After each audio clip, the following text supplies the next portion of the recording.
Hello friends, welcome to Sutapa's kitchen. আজ আমি তোমাদের ছোলার ডালের একটি সুন্দর রেসিপি করে দেখাচ্ছি। দেখো একটা বোলের মধ্যে 2 কাপ মতন ছোলার ডাল আমি নিয়ে নিলাম।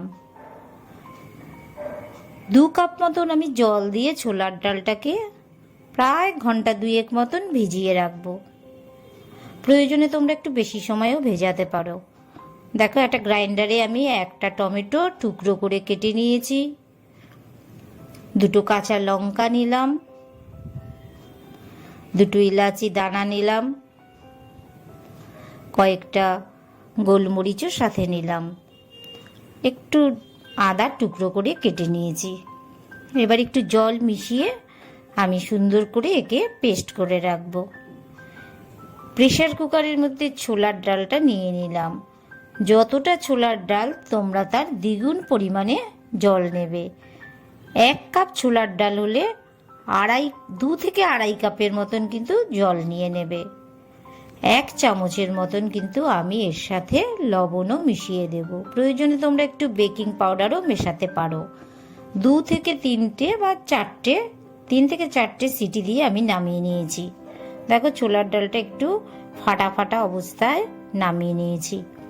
একটু দানা থাকবে আর একটু ফাটা ফাটা থাকবে।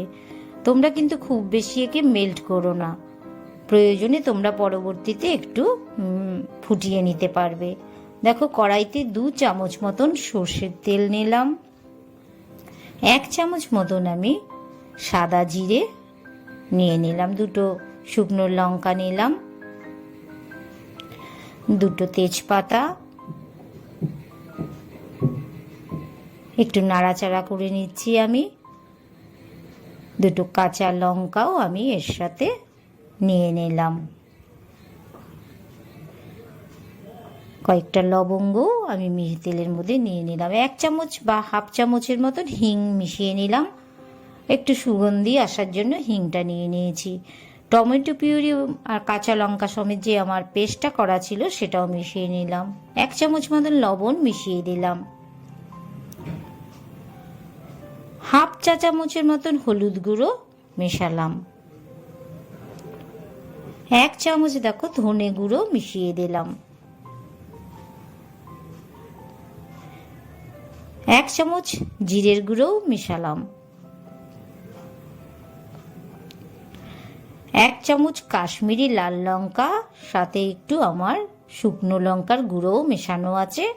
এবার আমার সমস্ত মিশ্রণটা সুন্দর করে একটু ভাজা হয়ে আসলে আমি ছোলার ডালটা অল্প অল্প করে এর সাথে কিন্তু আমি মিশিয়ে দিচ্ছি। পুরো ছোলার ডালটা আমি মিশিয়ে দিলাম। হাফ চামচ মতন লবণ আবারও মেশালাম। তোমরা তোমাদের নিজেদের মতন মিশিয়ে নেবে। দেখো ছোট বাটির 1 বাটি মতন আমি কিশমিশ মিশিয়ে দিলাম। নারকেলের কোড়া, এটা আমার প্যাকেটে কেনা ছিল, মিশিয়ে নিলাম। তোমাদের যাদের নারকেল ঘরে থাকবে তারা একটু ছোট ছোট করে কেটে সুন্দর করে ভেজে নেবে আর একটু ডালের সাথে প্রথম থেকেই বয়েলড করে নেবে। তাহলে কি হবে, তোমাদের নারকেলটা কিন্তু সুন্দরভাবে বয়েলড হয়ে যাবে। আমার ডালটা প্রায় বয়েলড হয়ে এসছে, আর একটু ঘন মতন আমি একে করে নেব। দেখো 1 চামচ মতন আমি চিনি মেশালাম, এটাও তোমাদের স্বাদ মতন তোমরা নিয়ে নেবে। নামানোর আগে আমি 1 চামচ ঘি মিশিয়ে দিচ্ছি। আমার ডাল কিন্তু হয়ে এসছে। হাফ চামচের মতন গরম মশলার গুঁড়োও আমি মিশিয়ে দিলাম।